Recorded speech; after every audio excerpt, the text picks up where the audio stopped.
What's up, guys? It's Phil here from Tamed Waters. It's another import day. Kind of the first big one. Well, we've had a few over the pandemic, but this is like one of the bigger ones, might I say.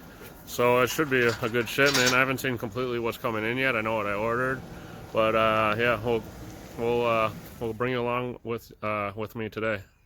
But first, let's check out the ponds. Oh, there's a loon somewhere back here. I hear it. There's the swordtails down there. You can kind of see them. And then we got the blue ears. Hopefully they're all in here. I saw them all in here last night. Still kind of worried about like raccoons or something like that, but I'm giving it a try without putting any kind of netting on top or anything. Gosh, those look so good outside.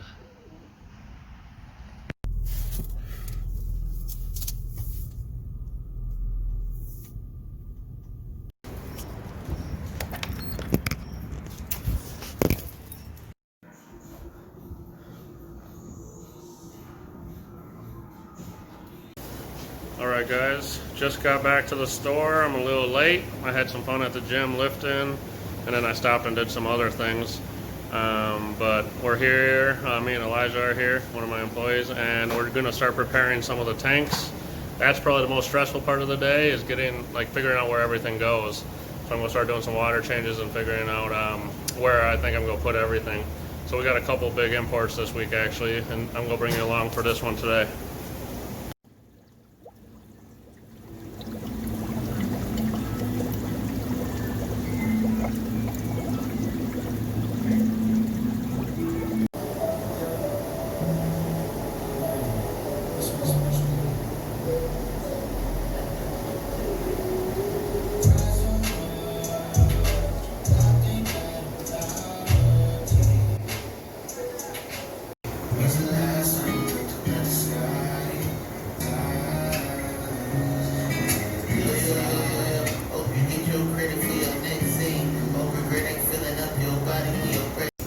Okay, I've been doing some water changes. Well, actually I got some automatic water changes going on right now. I did some manual ones as well. And then I moved some fish. Let me show you some of the fish we moved out of quarantine. They've actually been out of quarantine already, probably a week or two ago. I just didn't have the space, but now we finally have the space, so I moved them to some new tanks. But let me show you a couple of those things. You gotta love these things. These are red lizard catfish. They can be bred in the hobby. Decently easy. Alright, this tank won't let me focus due to the debris, but we got Celestial Pearl Daniels, great batch in here. We've been selling them out of the quarantine tank, so these are ready to go.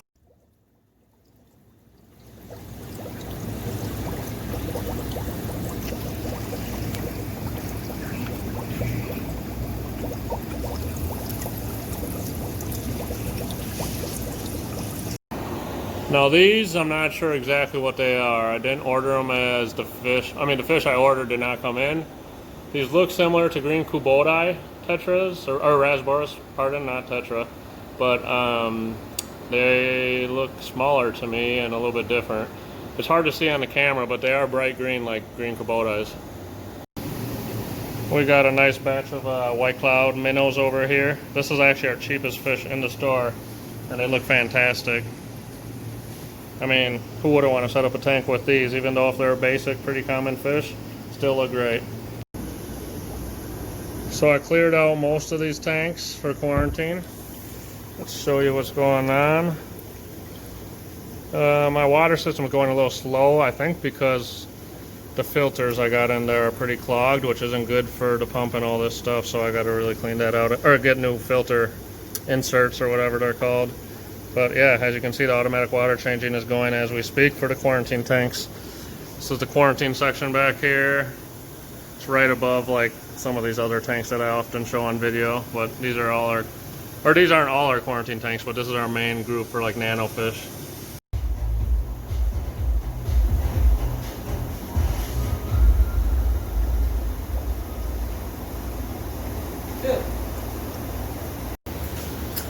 Alright guys, I just got back from the airport. got a little distracted. My buddy, who is a police officer, was just chatting with me. He's a good dude. And then I started opening some bags of fish, and I didn't record because some of them needed to be put in right away. But I'll show you some of the stuff I already went through already. Alright, right here we got some absolutely monstrous Ryukins. Unfortunately, a couple of them didn't make it, which I've never had happen before, so I'm kind of a little disappointed. And the weather's actually not that hot out, so it's kind of weird. But here's the two monster Ryukins. Alright, here we got some Arandas.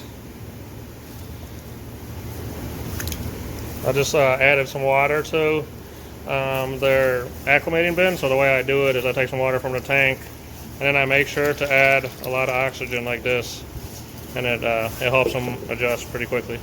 Alright, here they go.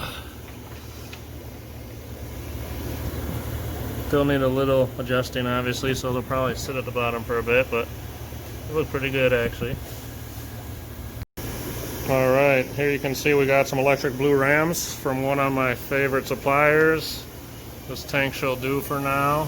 It's easy to medicate in 10-gallon tanks as long as you don't overcrowd it, because you can use less meds, and then I can move them to a 20. It looks like a lot of rams for a 10, but trust me, they'll be alright, and they'll get through the quarantine. And we'll move them over to a 20-gallon to show off their colors for the customers in about a week. Alright, it looks like we got a second bag of electric blue rams, which I did not order. I ordered the German blues we get from that really nice supplier. They must have messed up somehow. These do not look, or these look good, but they're not German blues, obviously. So we'll quarantine them anyway and sell them. I'll have to tell the supplier though. We got some pretty nice plants in this week. We'll have to let them adjust. And then we usually don't sell them until they fully adjust. That's why we add CO2. I used to not use CO2, but I noticed that I can convert it better coming over from Asia, so that it's easier for my customers to adjust as well. So I do CO2, and some people think it like makes it harder for the customers at home, and that is not true. It actually makes a hardier plant for them. So look at those huge Anubiases. These guys are already looking for food, of course. Look how chubby they are.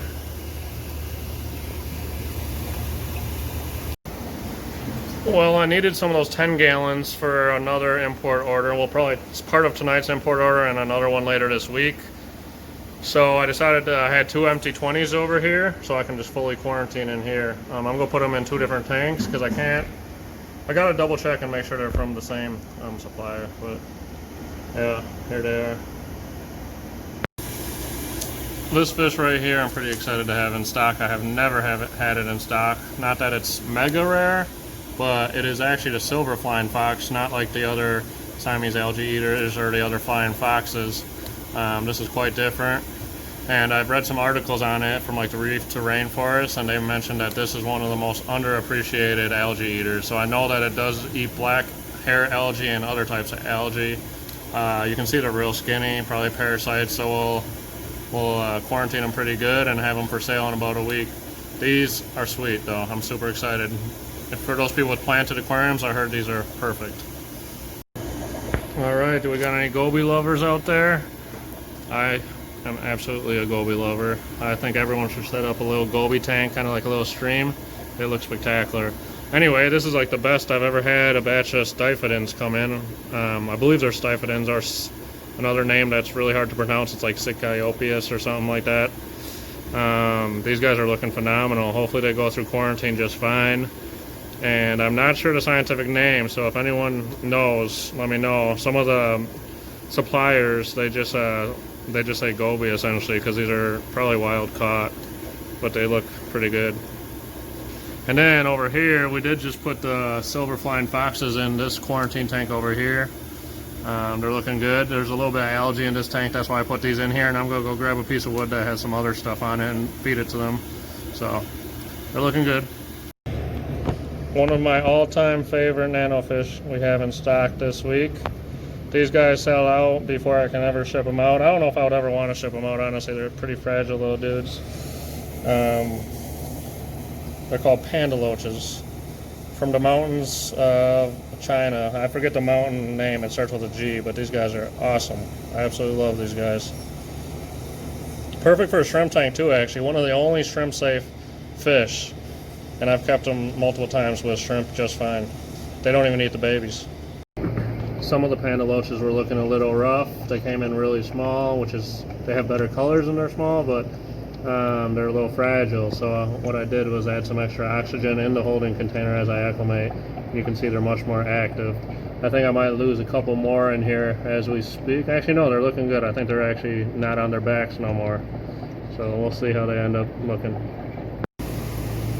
Got one of my favorite shrimp of all time in here, and they came in a little rough. That's what happens when there's delays and stuff with flights, unfortunately. So I'm trying to oxygenate them back up and see how many we can save. If you know what kind of shrimp these are, you know. Sulawesi shrimp. Very hard to come by. Mostly cardinal shrimp, but there is like that dude's definitely some other kind of Sulawesi shrimp. Not sure exactly what kind. It's almost like a dark midnight blue. Electric blue's looking good. These guys will color up way more too, which I'm excited for. Alright, every once in a while you can get some nice South American style fish in Asia. The only thing I don't like is they're bred kind of like, I don't know, out in large ponds, so you can, disease is a big concern for me for captive bred fish from Asia. I actually prefer getting wild caught stuff like this from South America, but South American imports are difficult to get in right now. You can see there, we might have a loss right there. I'm being completely transparent and showing you guys as we go through, but I'll get these guys quarantined up. I've had really bad batches of pygmy cories, and really good ones, so we'll see how this one goes. And I might as well take you guys over here, show you, see if my phone will readjust. No editing or nothing, these guys are looking good. Starting to look really good. And then these guys are already eating up on the wood, you can see. I don't think there's a dead one in here. Some skinny ones, I gotta get the meds in there right away, but we'll see. They already seem pretty happy.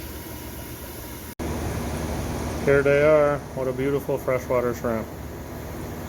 We'll see how they survive. There's already a couple dead that we dropped in the tank just to see if they'd survive, but we'll see how this goes. Pygmies are looking surprisingly good for such a fragile little fish. I'm sure everyone has had their losses of pygmy corydoras, especially if you get them from stores that don't know how to quarantine. So we're going to work hard at quarantining these the right way. And then the pandas are also looking pretty good.